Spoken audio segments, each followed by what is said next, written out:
வணக்கம்.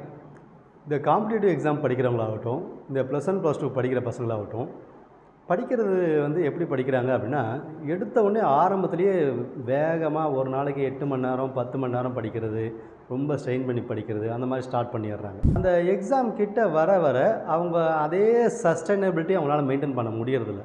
அதனால் கொஞ்சம் கொஞ்சமாக ஸ்லோ டவுன் ஆகிறாங்க. படிக்கிற விஷயத்தில் இதை எப்படி அதை ஓவர் கம் பண்ணி வரதுன்றதுக்கு ஒரு சின்ன ஐடியா தரேன். இப்போ ஃபார் எக்ஸாம்பிள் மாரத்தான் ரேஸ் இருக்கு இல்லையா, அதை ஞாபகம் வச்சுக்கோங்க. மாரத்தான் ரேஸில் பார்த்தீங்கன்னா இந்த உகாண்டாக்காரங்க கென்யாக்காரங்களாம் எப்போயுமே ஃபஸ்ட் ப்ரைஸ் வாங்குவாங்க. யூஸ்வலாக அந்த மாரத்தான் ரேஸில் பார்த்தீங்கன்னா நிறைய கிலோமீட்டர்ஸ் ஓட வேண்டியதாக இருக்கும். ஓட ஆரம்பிக்கிறப்ப பார்த்தீங்கன்னா ஃபஸ்ட் ரவுண்டில் நடக்க தான் செய்வாங்க, அவங்க ஓடவே மாட்டாங்க. கிட்டத்தட்ட ஒரு ஆஃப் ஆஃப் தி டிஸ்டன்ஸ் வந்த பிறகு தான் அவங்க ஃபுல் ஃப்ளெஜ்ஜில் ஓடவே ஆரம்பிச்சிருப்பாங்க. அதாவது அவங்க இலக்கு வரப்போ அவங்க மேக்ஸிமம் ஸ்பீடில் இருப்பாங்க. மேக்ஸிமம் ஸ்பீடில் ஃபஸ்ட் ப்ரைஸை வாங்கிடுவாங்க. ஸோ அதே விஷயம் தான் படிக்கிறதுக்கும். நீங்கள் படிக்க ஆரம்பிச்சிங்கன்னா ஃபஸ்ட்டு ஸ்லோவாக ஆரம்பிக்கணும். ஒரு நாளைக்கு 4 hours 5 hours ஸ்டார்ட் பண்ணணும்.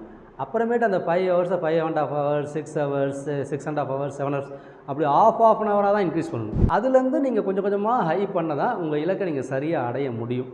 எந்த காரணத்துக்கு இந்த மாரத்தான் ரேஸில் ஓடுறவங்க தன்னோட முன்னாடி எத்தனை பேர் ஓடுறாங்க, தன் பின்னாடி எத்தனை பேர் ஓடி வராங்க, லெஃப்ட்டில் எத்தனை பேர் ஓடுறாங்க, ரைட்டில் எத்தனை பேர் ஓடுறாங்க, இதெல்லாம் கண்டுக்கவே மாட்டாங்க. அவங்களோட இலக்கு அவங்க மைண்டில் ஃபிக்ஸ்டாக இருக்குது. நம்ம மேக்ஸிமம் ஸ்பீடில் கடைசியில் நம்ம தான் ஃபஸ்ட் ப்ரைஸ் வாங்குவோம் அப்படின்னு அவங்கக்கிட்ட ஒரு ஸ்ட்ராங்கான டிட்டர்மினேஷன் இருக்கும்.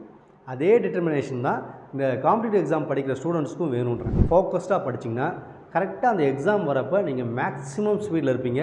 உங்களோட பர்ஃபார்மன்ஸ் மேக்ஸிமமாக இருக்கும். அது உங்களை நல்ல ரேங்க் ஹோல்டராக கொண்டு வரும். இதை ஃபாலோ பண்ணிவிட்டு இதோட ஃபீட்பேக்கை சொல்லுங்கள்.